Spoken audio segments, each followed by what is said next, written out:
في ناس كانت قاعدة عادي زينا جدا كده وفجأة كل حاجة وقفت.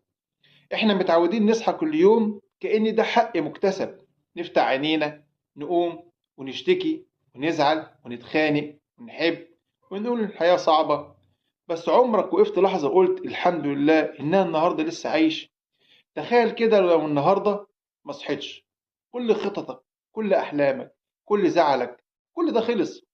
نعمة الحياة مش بس إنك موجود، نعمة الحياة إنك عندك فرصة، فرصة تصلح اللي باظ، فرصة تبدأ من جديد، وفرصة تعتذر، وفرصة تتغير، وفرصة تقرب من ربنا.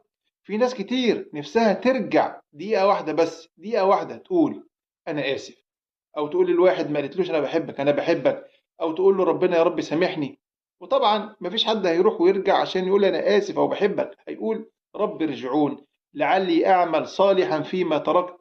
لكن الفرصة خلصت. أنت